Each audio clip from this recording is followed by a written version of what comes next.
बोलिए गौ माता की। स्वामी गोपालानंद जी सरस्वती महाराज की। आज के इस कार्यक्रम में हमारे बीच हमारे पशुपालन मंत्री श्रीमान लखन पटेल जी, हमारे दूसरे मंत्री श्रीमान गौतम टेटवाल जी, इस अवसर पर यहाँ के विधायक और यहाँ के आसपास के सबदूर के विधायक आ गए हैं। हमारे भैरू सिंह जी, हजारीलाल डांगी जी, हरदीप सिंह दंग जी, माधव सिंह, में मधु भाई का नाम माधव सिंह ये पहली बार समझ में आ रहा है।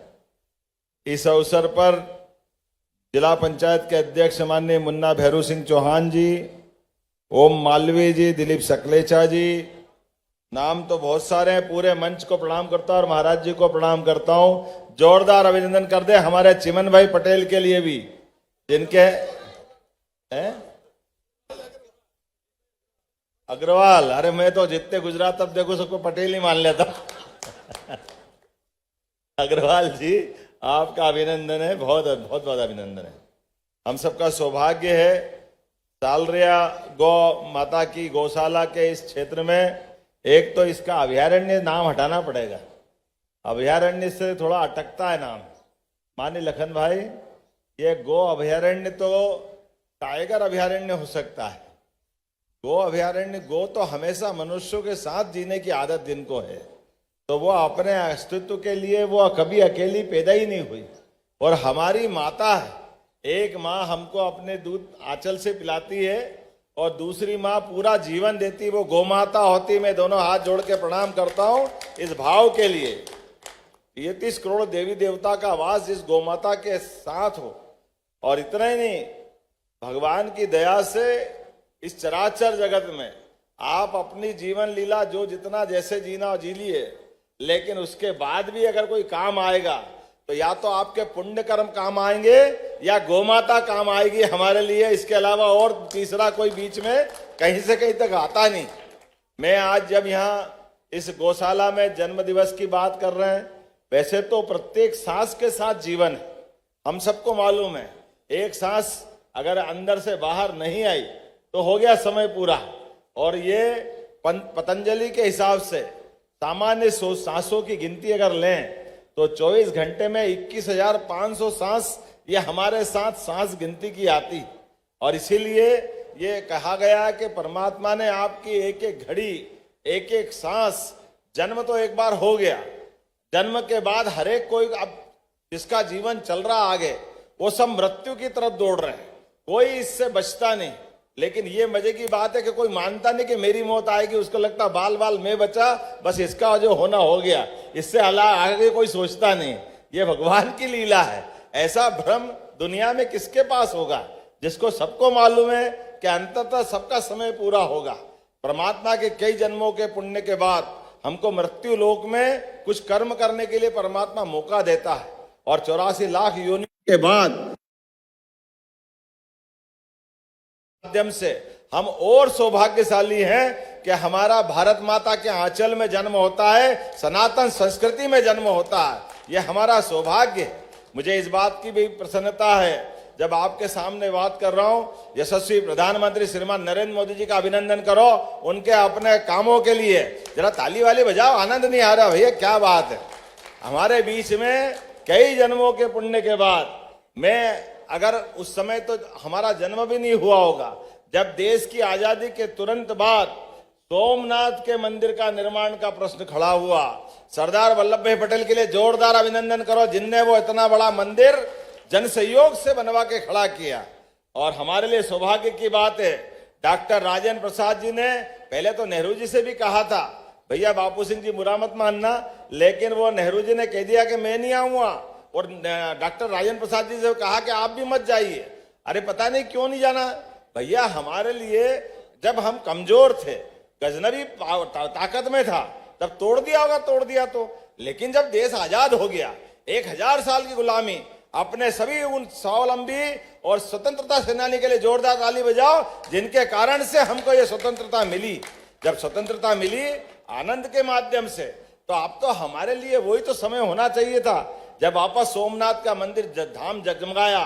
अब अयोध्या का धाम जगमगा रहा है। हमको मालूम गुजरात हमको सदैव आदर्श रहा है।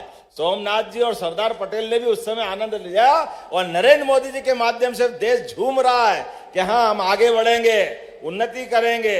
ये भौतिक निर्माण तो बहुत हो जाएगा, लेकिन आध्यात्मिक सत्ता को छोड़ करके कभी हमारे भारत का भला नहीं होगा। मैं इस बात के लिए आनंद में हूं, जब हम अपने भगवान राम के धाम को जगमगाता देख रहे हैं, उनके आनंद में सब डूब रहे हैं। तो अब ये जिसका समय आया है, जिसके घर गाय वो गोपाल, जिसके घर गाय का कुल वो घर घर गोकुल। हमारी सरकार ने तय किया है कि ऐसे गांवों को आदर्श बनाएंगे जिन गांवों के अंदर सभी प्रकार के झगड़े नहीं हो, कोई प्रकार के कष्ट नहीं हो, आदर्श गांव बने। उस गांव को वृंदावन गांव बनाने का हमारी सरकार ने निर्णय किया है। बोलो गोपाल कृष्ण भगवान की। जब वृंदावन गांव की बात आएगी तो हमारा सालरिया तो सबसे पहले आ जाएगा। इससे ज्यादा आनंद कहां आएगा। आज हमारी सरकार के द्वारा भी लगातार किसानों की बेहतरी के लिए एक के बाद एक लगातार कदम उठा रहे हैं। क्या महिला, क्या युवा, सबके जीवन की बेहतरी के लिए सरकार काम कर रही। और ये देखो कितना आश्चर्य की बात है, ये राजस्थान से लगा बेल्ट 20 साल से फालतू में मुकदमा चल रहा था राजस्थान के साथ। ये आपके जिले से निकलती है पार्वती, काली सिंध, चंबल, लेकिन इन नदियों के पानी का उपयोग सदुपयोग नहीं करने दे रहे थे। मुझे इस बात की प्रसन्नता है, हमारी सरकार बनी और यशस्वी प्रधानमंत्री ने आशीर्वाद दिया। 70,000 करोड़ की योजना बनी, 70,000 करोड़ की, और राजस्थान और मध्य प्रदेश की दोनों की हर किसान के खेत पे पानी पहुंचे, हर एक के जीवन में बदलाव आए, इसलिए हमने उसका भूमि पूजन किया है। और मुझे बताया गया कि यहाँ सालरिया में भी पानी की जरूरत है, तो कुंडालिया डैम से यहाँ भी पानी दिया जाएगा, इसमें कोई तकलीफ आने वाली नहीं आपके इस क्षेत्र के अंदर। और कुंडालिया क्या कहोगे, हमारा तो आगर जिले को भी नंबर 1 का जिला बना के छोड़ेंगे, कोई तकलीफ आने वाली नहीं है। आग लगातार एक के बाद एक सभी प्रकार के प्रयोग करते हुए उद्योग के मामले में भी अभी आगर में गुंजाइश बाकी है, लेकिन बहुत जल्दी उद्योग आगर में भी लगेंगे। इसका प्रयास हमारे द्वारा होगा। हमने प्रयास किया है जब से सरकार बनी है, हर महीने औद्योगिकरण के लिए ऐसे ऐसे स्थान पर पहली बार औद्योगिक समिट की जहां पहले कभी नहीं हुई थी। हमारा एक उज्जैन, ग्वालियर, जबलपुर, सागर, रीवा, शहडोल, नर्मदापुरम, एक एक संभाग में लगातार अभियान चलाया। और मुझे इस बात की प्रसन्नता है, जब यशस्वी प्रधानमंत्री और माननीय गृह मंत्री जी आए तो 30 लाख करोड़ के एग्रीमेंट हुए। 30 लाख करोड़ के, किसको कहते हैं 30 लाख करोड़। जोरदार अभिनंदन करो यशस्वी प्रधानमंत्री के माध्यम से। जब हम अपना उधर औद्योगिकरण की बात करते हैं तो हम अपनी जड़ों को कैसे छोड़ सकते हैं, गोमाता को कैसे भूल सकते हैं, गोपाल कृष्ण को कैसे भूल सकते हैं। हमें गर्व है, हाँ कोई कहे ना कहे, हम डंके की चोट कहेंगे, हम राम कृष्ण की सनातन संस्कृति को मानने वाले लोग हैं। दुनिया की कोई ताकत हमको नहीं रोक सकती है। जब गोपाल कृष्ण की बात करते हैं तो गोपाल जैसे बोलते हैं, भगवान को किसी नाम से बुलाओ या मत बुलाओ, लेकिन उनको एक नाम जीवन भर पसंद आता है, वो नाम है गोपाल। और वो गोपाल बगैर गाय पाले होता नहीं है। तो जिसके घर गाय वो घर घर गोपाल, और जो कृष्ण को माने वो गोपाल कृष्ण। महाराज जी ने पूरे साल कथा की, जोरदार अभिनंदन करो। क्या महाराज जी का भी संकल्प है। मुझे बताया गया कि एक दिन भी रिपीट नहीं करते हैं, रोज अपनी बात रखते हैं। गौ माता को यह खुद भी कथा सुनाते हैं, वो सबको लेके चलते हैं। इसलिए मैंने कहा जन्मदिन मनेगा तो कहीं नहीं मनेगा, सालरिया गौशाला में मनाया जाएगा। इसके लिए आपके बीच में आया हूं। गौ माता का आशीर्वाद मिल गया, इससे बढ़ के क्या चाहिए। यहाँ सब कुछ मिल गया। इसलिए आज के इस अवसर पर जब मैं यहाँ बैजनाथ के धाम से देखता हूँ तो मुझे वहां से भी आशीर्वाद मिलता है। बगलामुखी माता का भी आनंद है। आने वाले कुंभ मेले के लिए भी हमारी सरकार सब तैयारी कर रही है।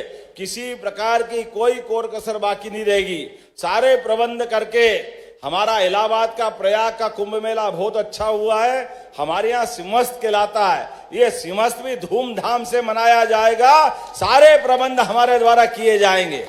आज के इस अवसर पर मैं एक बार फिर महाराज जी से, वाकई ये अद्भुत महाराज जी, आपने अपना ये जन्मदिन मनाने का तरीका लगाया है। मैं तो देख के आनंद में डूबा। ये काय का केक काटना, फालतू की संस्कृति केक काटने की। सच्चे अर्थों में आपने कहा कि घी के आधार पर ये गोला बनाया और दीपक लगवा लिया और ये गौ माता को अर्पित कर देंगे, इससे अच्छी बात क्या हो सकती। ये जो तरीका है ये हमारी संस्कृति के तरीके हैं। दीप बुझाना ये हमारी संस्कृति ने नहीं सिखाया, मोमबत्ती बुझाना ये भी गलत बात है, इससे बचने की जरूरत है। जन्मदिन मनाओ तो बिना केक के मने, ये सच्चे अर्थों में जन्मदिन है। इसलिए जन्मदिन मनाओ गौशालाओं में जाकर के, जन्मदिन मनाओ संतों के आशीर्वाद पा करके, जन्मदिन मनाओ कथाओं में जाकर के। ये हमारी संस्कृति को न केवल पुष्पित पल्लवित करते हैं बल्कि आगे बढ़ने का संदेश भी देते हैं। इसलिए आज मैं आपके बीच, महाराज जी, हमारे लिए अप्रैल के महीने में ही लगभग अमित शाह जी के माध्यम से, नेशनल डेयरी डेवलपमेंट बोर्ड के माध्यम से, लखन पटेल जी यहाँ मौजूद है, हमारी सरकार ने तय किया है कि इस प्रदेश के अंदर दूध का उत्पादन अभी 9% है, इसको 20% तक ले जाएंगे, 20% तक। किसानों की भी आमदनी बढ़ाएंगे। मुझे लगता है किसान नहीं बैठे, दूसरे कोई और ही आके आगे बैठ गए हैं। ये अरे दूध की आमदनी बढ़ा के ताली वाली बजा के बताओ यार, कैसा क्या आलस हो रही है। लगना चाहिए कि हाँ, हम आपके बीच बात कर रहे हैं, आपके हित की बात कर रहे हैं। मुझे आज यहाँ बैठ करके बात कर रहा हूं तो ये 20% के लिए जो लावारिस, अपाहिज, बूढ़ी, गरीब, ऐसे जिसका कोई देखभाल करने वाला नहीं है, उनके लिए तो भले ही गौशाला, और केवल ये गौशाला नहीं, प्रदेश की सभी बड़ी नगर निगम में 10-10 हजार की गौशालाएं हम उसके लिए सरकार के द्वारा बना करके उनको रखने का प्रबंधन कर रहे हैं। गौशालाओं के लिए भी गाय के लिए अनुदान जो बताया गया है 20 रुपए से 40 रुपए कर दिया है। लेकिन इतना ही नहीं, हमारी संस्कृति केवल गौशाला में गाय पालने की नहीं है, हमारे घरों में भी गाय होना चाहिए। हमको भी दूध के घर में अपने यहाँ अपने घर का खूंटा बनना चाहिए। इसलिए हमने प्रयास किया है कि 10 गाय से ज्यादा जो पालेगा उसको भी अनुदान दिया जाएगा। हमारी सरकार ने इस दिशा में काम चालू किया। और उतना ही नहीं, जो दूध का उत्पादन होगा, दूध आपका दूध आप बेचोगे और दूध की कमाई भी आप रखोगे, लेकिन आपको माननीय मोदी जी के माध्यम से हमारी सरकार बनी है तो हमने संकल्प किया है 5 रुपए लीटर का बोनस हमारी सरकार के द्वारा दिया जाएगा प्रत्येक किसान के लिए। जैसे अभी गेहूं में, धान में बाकी बोनस दे रहे हैं, ये बोनस भी चालू करेंगे, क्योंकि सच्चे अर्थों में किसान की जिंदगी बदलती है तो अपने आप सब कुछ बदल जाता है। आज के इस अवसर पर पुनः मैं आप सबका वंदन करता हूं, अभिनंदन करता हूं। और बहुत सारी बात बताने की थी, लेकिन काफी सारी बातें हो गई है। आने वाले समय में फिर मिलेंगे।